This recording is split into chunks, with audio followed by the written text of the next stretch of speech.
I don't even know how we got there because I tried to make it clear how many civil rights, it doesn't just boil down to one conversation, but I can see that somebody's campaign coffers really are struggling right now. You all want men with penises, chicks with in the bathroom with us. You want women to be forced to undress in front of men in the locker room and in dressing rooms. And it's so hypocritical for you to sit here and say and be, you know, screaming from the rooftops about the right to privacy and civil rights when you don't respect women.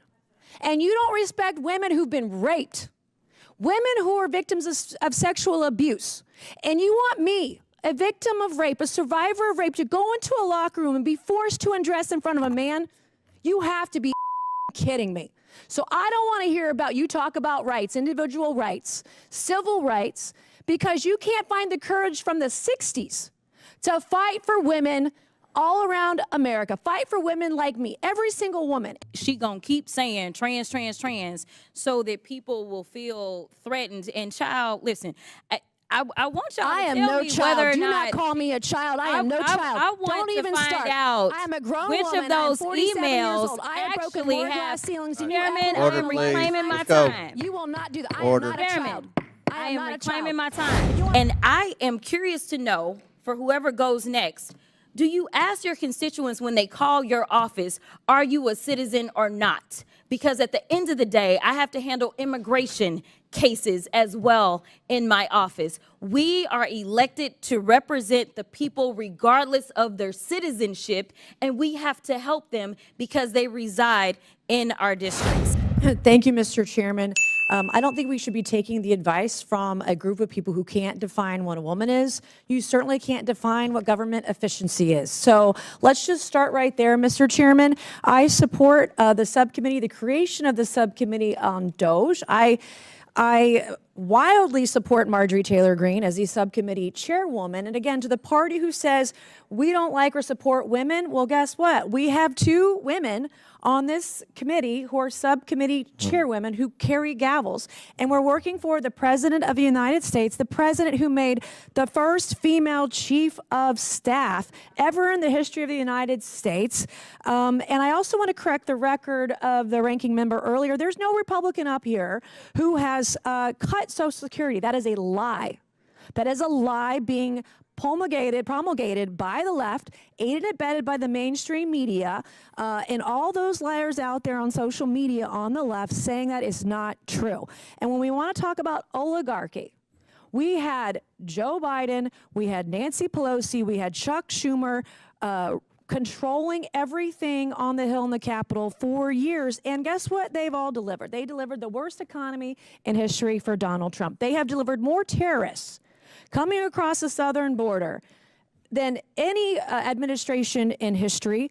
And so this subcommittee is greatly needed, Mr. Chairman. I hope that we all support it unanimously. Ms. Greene, you're going to do a great job as subcommittee chairwoman. I would love to be waved on anytime you let me, because it's time that we stop wasting American taxpayers. It is time that we stop wasting time up here on the Hill. We stop wasting time here in Congress talking about BS. Let me tell you something.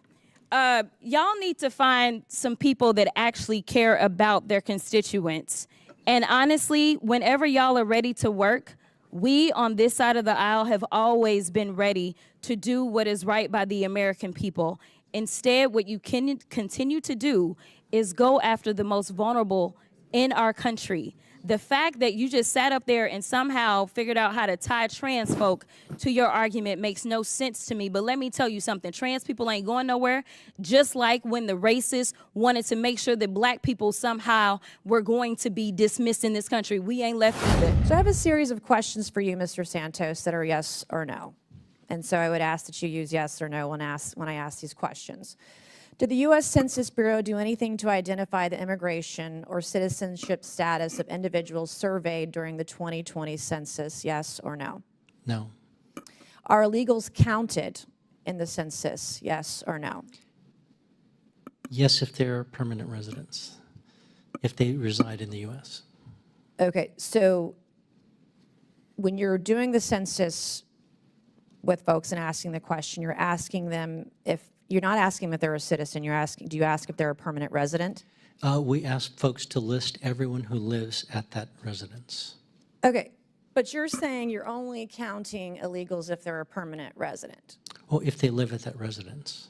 It's the interpretation of the So instructions your of the definition of person. permanent residence is that they live at a place in the U.S., at a U.S. address. Yes, I believe I misspoke because there's a legal Oh, you definition to definitely permanent, misspoke. to permanent Okay. resident. It's someone who usually lives at that address.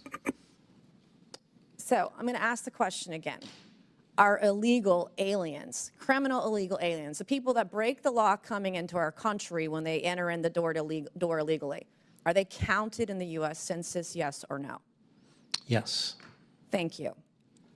All right. Are there political implications for congressional apportionment and the Electoral College when we're counting non-citizens, when we're counting illegals, criminal illegal aliens in the census, yes or no?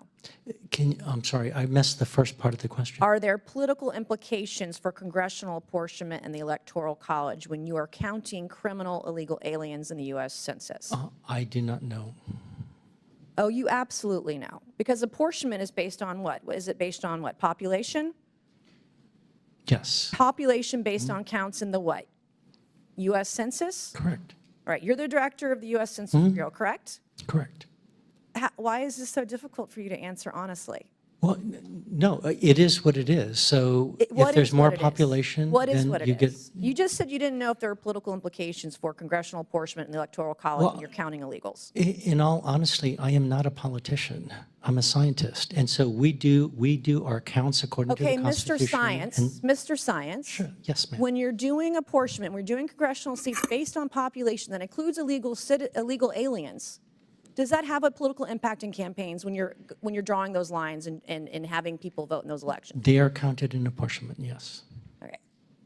You're not being honest this morning, and I think it's a slap in the face to the American people. It is interesting that we're having this hearing, and I know one thing that I have learned so far is that while freshman orientation just ended, we need a course on what the census is for, because we have people sitting in Congress and have no idea what the census is for. And so I do appreciate that you have talked about what the funding is for, but it seems like my colleagues really want to zero in on southern states. So let's talk about Texas for a second. And let's deal with them and their concerns about their districts. And let's also talk about the citizen situation. So I don't know how much you've paid attention to the election, but we do have an incoming administration, and we have a border czar who has said that they are going to deport everyone that is here and is not a citizen. They are planning to do mass deportations. In fact, in the state of Texas, our commissioner has offered up land so that they can put these camps there and send people out of our country. Now, if you start asking people, are you a citizen or not, and they're living in a home, and somebody's threatening to go in and raid homes and take everybody out and send them back to wherever they came from, I mean, I would imagine that may make people say, never mind, I'm not going to fill this out. But I mean, has that been your finding or no? We have conducted research that shows that there can be selective inclusion of individuals who reside in a residence because of. Exactly, because you've got the federal government that is asking this question, and it's the same federal government that is threatening to go and yank people out of their schools, their homes, and things like that. And then we just had a conversation where we were talking about how many voters. Listen, when you're counting people, you're not just counting voters. You count children, don't you? Correct. You count a lot of people that aren't necessarily voters, and I want to make sure that we really get to the nitty-gritty on Texas, because this is hilarious to me. Texas added 2 seats. In 2020, according to the census, and we know that there was a significant undercount, specifically in Texas for a combination of reasons, but we know that specifically Texas added 4 million people. Of those 4 million people, do you want to take a guess at how many were Anglos? Just a guess. I'd say a majority. 180,000. That's it, of 4 million. 95% of the people that were added, and we know that when it comes to minority populations, they tend to be undercounted. So get this, we added 4 million people. They were people of color. Texas got 2 new seats. So they took those black and brown and Asian bodies, and guess what? Do you think that we got a new black, brown, or Asian seat? Somehow, the way that they do their Republican math in the state of Texas, that amounted to 2 new white seats. Guess what? White Republican seats. We got 2 new Republican seats out of 4 million people of color. So let me tell you, they love to use our bodies to apportion us in an inaccurate way. All right? So when we talk about our districts, I also want to talk about something that Texas is taking advantage of that I've worked on a lot. In fact, I did legislation on. It is called prison gerrymandering. I don't know if you are familiar with it. I'm familiar. But here is the reality. The numbers show that in rural Texas, they were constantly bleeding population. Urban Texas was growing exponentially. But what they do is they count inmates where they are imprisoned instead of counting them where it is that they will return to. So their family members that are in Dallas, Texas, or Houston, or wherever, their family members, when they need something, they call us, even if it's relating to that inmate.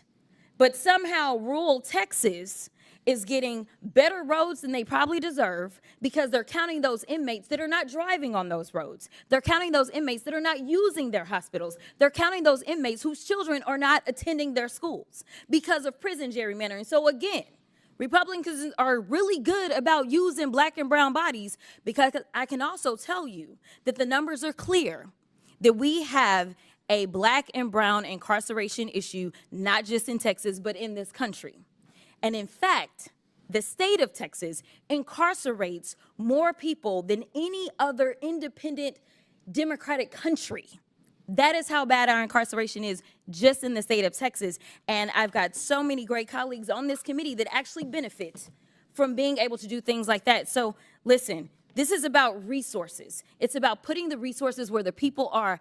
And I am curious to know, for whoever goes next, do you ask your constituents when they call your office, are you a citizen or not? Because at the end of the day, I have to handle immigration cases as well in my office. We are elected to represent the people regardless of their citizenship, and we have to help them because they reside in our districts. Ms. Green, you're going to do a great job as subcommittee chairwoman. I would love to be waved on anytime you let me, because it's time that we stop wasting American taxpayers. It is time that we stop wasting time up here on the Hill. We stop wasting time here in Congress talking about BS.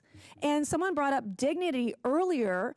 I would love to see dignity and respect for women up here on the Hill, which is why we should ban men from women's spaces, which is why we should ban men from the locker rooms, from women's locker rooms, which is why we should ban men from women's dressing rooms. I'm done with this. We got to get back to common sense. We got to get back to fighting and working hard for the American people, and we've got to do it together.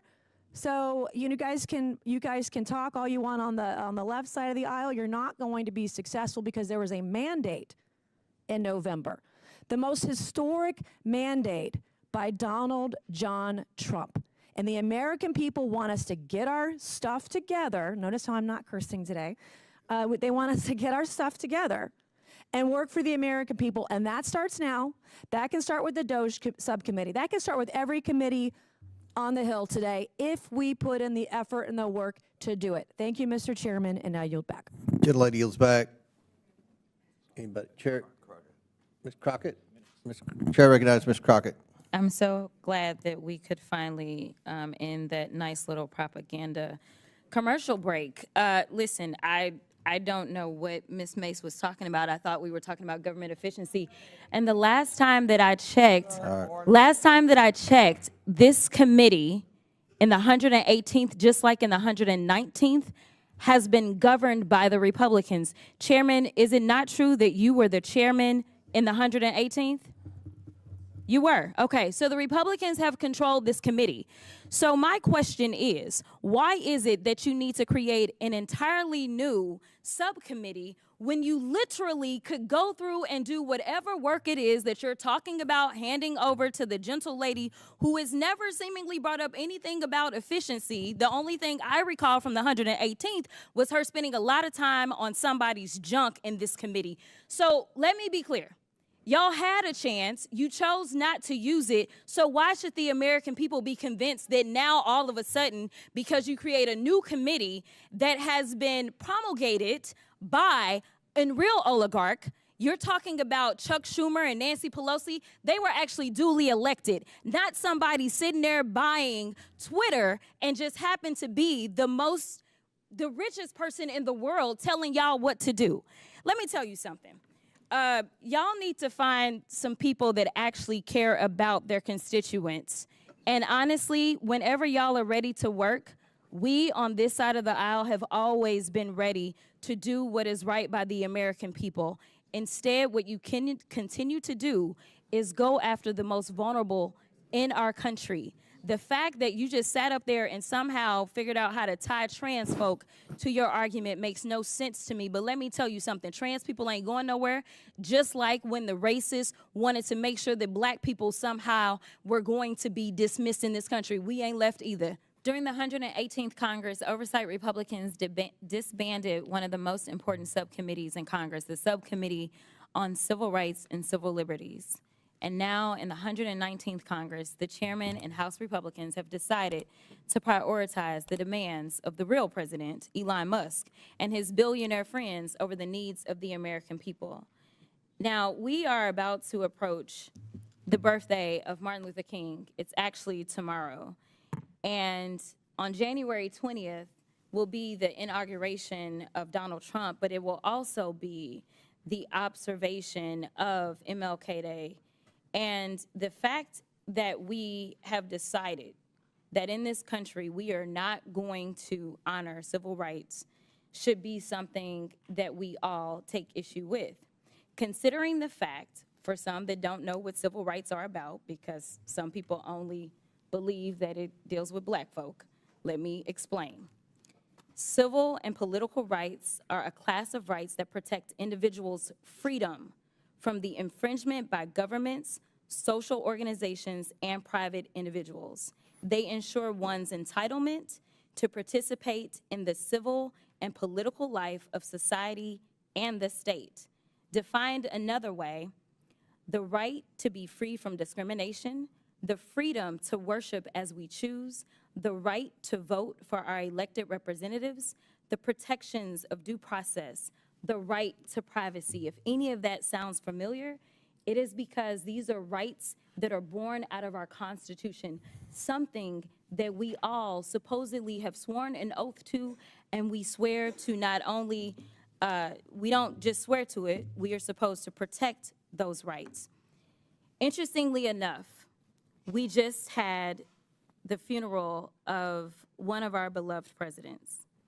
And I caught a flight to Austin on the day of the funeral.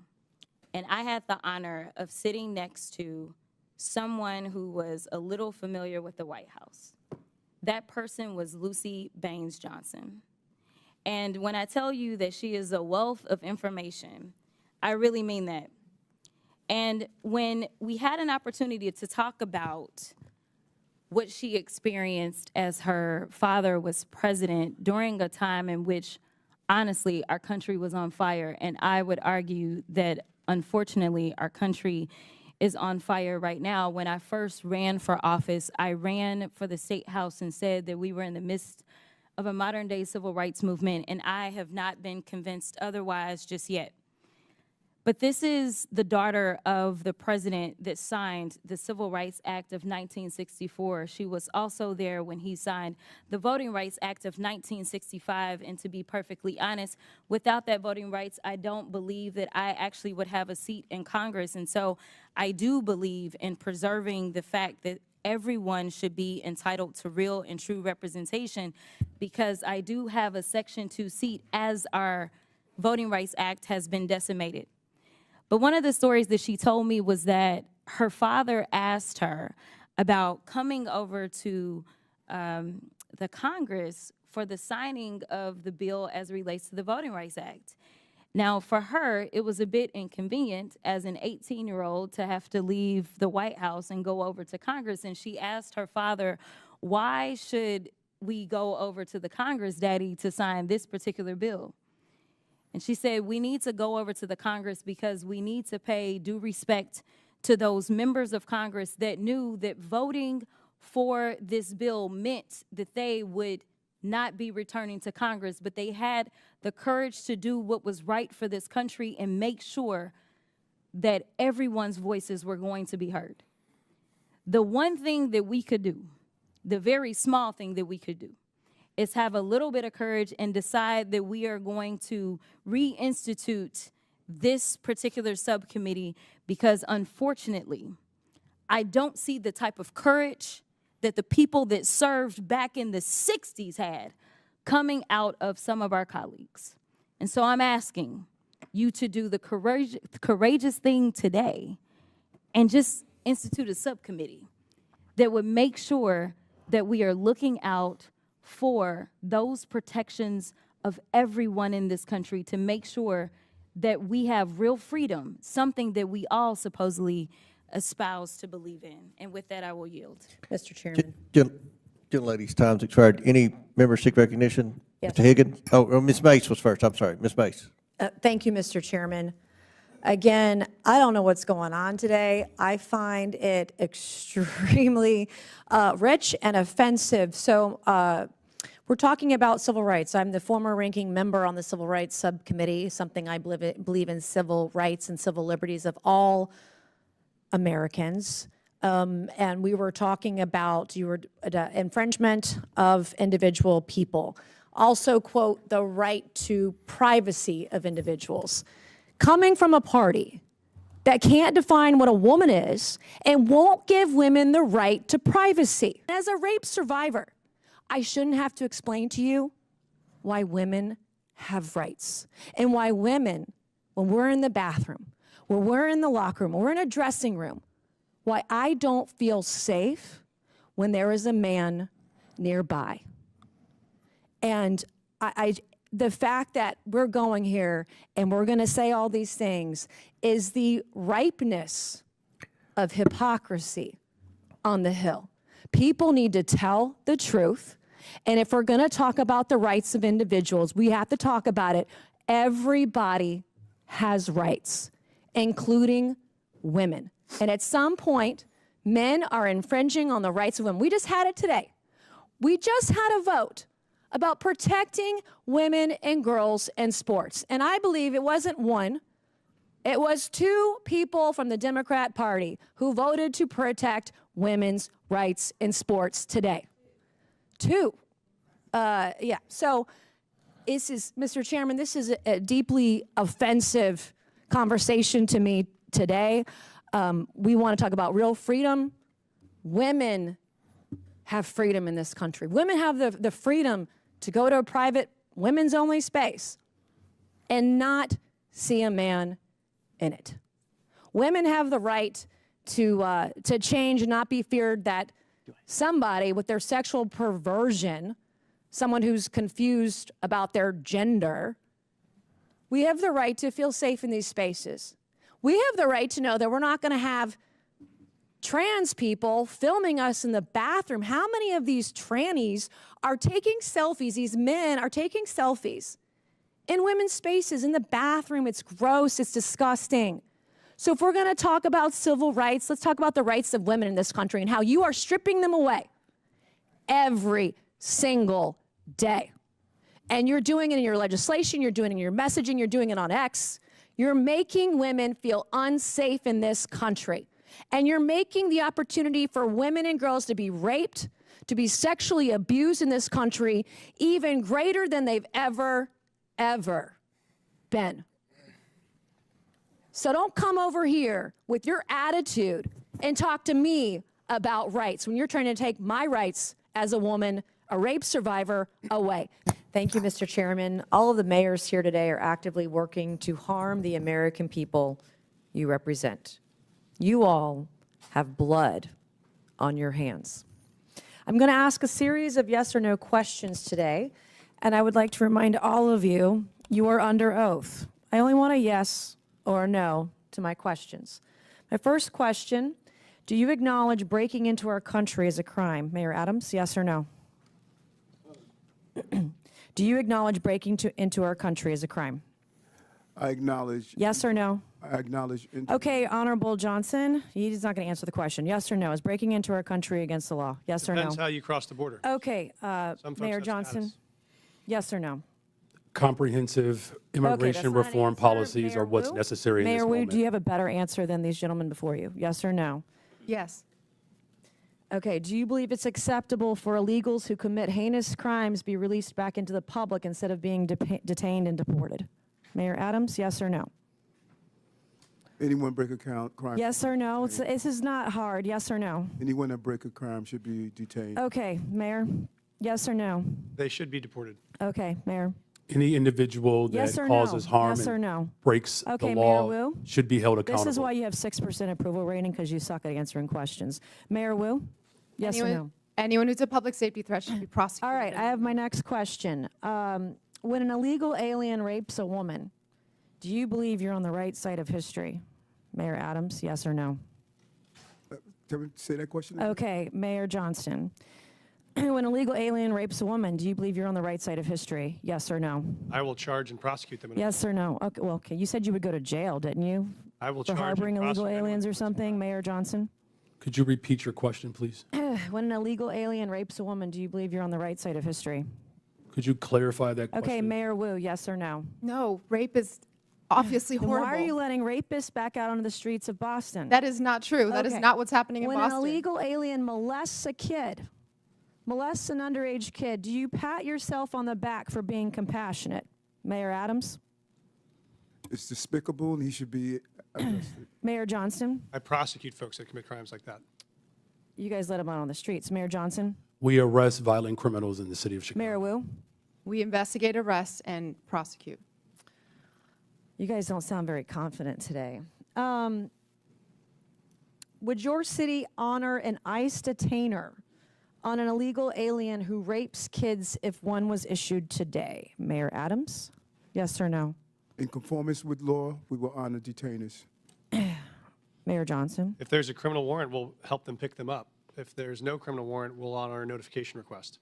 Mayor Johnson? Criminal warrants, we always cooperate with federal agents with a criminal warrant. Mayor Wu? Get a criminal warrant, we will enforce. A criminal warrant. I'm talking about an ICE detainer on an individual who's here illegal who rapes kids.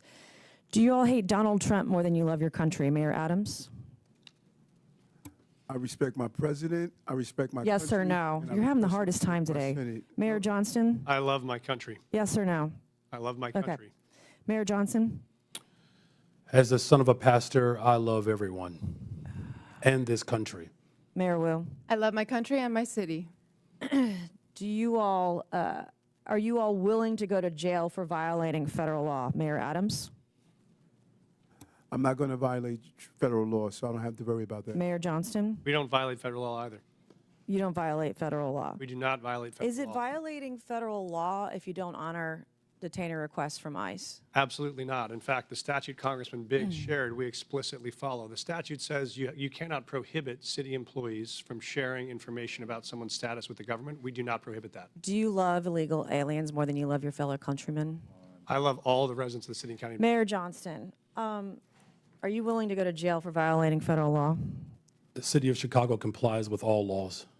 Oh, I highly doubt that. Mayor Wu? We are not violating federal law. Mayor Wu, I have a last couple questions for you. Do you believe that ICE arresting a child rapist, quote, threatens everyone's safety, end quote? Yes or no? No. Does ICE arresting a murderous MS-13 gang member threaten everyone's safety? Yes or no? No. I would like to hold up this quote of you where you say, ICE's efforts actually threaten the safety of everyone, end quote, Boston Mayor Michelle Wu. You're a hypocrite. Thank you, Mr. Chairman, and I yield back. Chair recognizes Mr. Chairman, I have a unanimous consent Subramaniam. request. Mr. Chairman, Have unanimous consent request. Proceed. I'd like to seek unanimous consent to enter into the record this article, and I'll do this as a survivor of sexual violence myself. This is from Courts, March 2018. Without objection, so ordered. Data from Texas shows that U.S.-born Without objection, so ordered. We've put it in the record. Thank you, Mr. Chairman. Mayor Wu, I am grateful for our long-standing partnership in public service. I'm grateful to be your congresswoman as well as your constituent. Can I get that time back? All right. Again, grateful for our longstanding partnership in public service, grateful to be your congresswoman, and grateful to be your constituent. It's clear my colleagues across the aisle didn't do their homework because the fears and division they're trying to project onto Boston are really the stuff of Fox News fever dreams. Our city is vibrant, our city is diverse, our city is beautiful. Mayor Wu, immigration is central to the economic success of Boston, is it not? Absolutely. All of our key industries, whether it's healthcare, life sciences, higher education, financial services, everything that we do depends on immigrant residents and the contributions that they make. Thank you, Mayor Wu. Immigration defines Boston. For generations, our city has been shaped by people who have endured incredible hardships to arrive at our shores seeking a better life. They drove taxis, opened restaurants, studied at our schools, built homes, repaired our roads and bridges, cared for patients, cleaned offices, built businesses, provided essential early education and child care for our babies. There is no doubt immigration is essential to the success of Boston, but there is, in fact, a dark threat looming over this great city. That threat is the racist and xenophobic anti-immigrant policies coming from this Trump White House. Mr. Chair, I ask unanimous consent to enter into the record this Boston Globe article titled, "They're Going to Deport Us. Trump's immigration policies prompt some children to skip school." Without objection, so ordered. Mayor Wu, I've been speaking to principals and educators in Boston at various roundtables and town halls that I've convened, and the stories are heartbreaking. Elementary school children are crying in their teachers' arms, fearful that they're going to lose their parents to cruel and unjust deportation raids. Mayor Wu, last week I met with an esteemed doctor from a local Boston hospital who reported that follow-up appointments in her clinic have seen a 200% spike in no-shows and cancellations. Her assessment, her patients are missing critical care like dialysis, prenatal care, and chemotherapy because of a fear of immigration raids in our hospitals and healthcare settings. Mayor Wu, do you agree with this healthcare provider? Absolutely. We hear it from our shared constituents. People are afraid, and that is having huge impact on their daily lives when they're just trying to do right and be a good example for their kids as they pursue the American dream. Mr. Chair, I ask unanimous consent to enter into the record this article titled, "Fearful Amid ICE Crackdown, Some Immigrants Are Skipping Healthcare." Without objection, so ordered. So here we have a man who thinks he is king, screaming anti-immigrant slurs from the Oval Office and what it has done to make Boston safer. Nothing, not a thing. But it has traumatized our kids, cost our elders their dialysis, delayed cancer patients' chemotherapy, and struck fear into the heart of hardworking people who not only contribute immensely to our city and our community, but whose labor and contributions are also essential to the very functions of daily life in our great city. The members of this committee would be well served by learning from our esteemed mayor, but a teach-in is not the charge of this committee. Remind my colleagues this committee's purpose is oversight.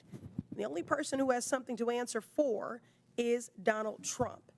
He is single-handedly decimating decades of economic progress, vilifying our immigrant neighbors, and disregarding the Constitution and basic decency daily.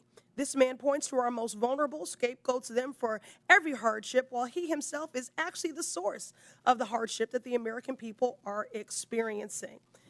My colleagues don't really care about criminality. If you really cared about criminality, you would do something about Elon Musk's power grab, stealing our data. You would do something about efforts to defund the National Institutes of Health cancer research. If you really cared about criminality, you would do something about people that want to rob our babies of food. Make it make sense. My Republican colleagues across the aisle believe a 6-year-old from El Salvador who wants to go to school and a mom who fled violence in Haiti are the reason that the cost of eggs are too damn high. And your housing and gas will follow suit shortly because of these Donald Trump tariffs. The shameful Republican ripoff slashing away at basic government services to line the pockets of Donald Trump's buddies so they can buy toy yachts and rocket ships. It is a shame and a sham. America has a problem, and it is Donald Trump. And if my colleagues really cared about criminality, they would do something about him. I'm grateful that the people of Boston and my mayor stand with their neighbors from every walk of life. I yield back.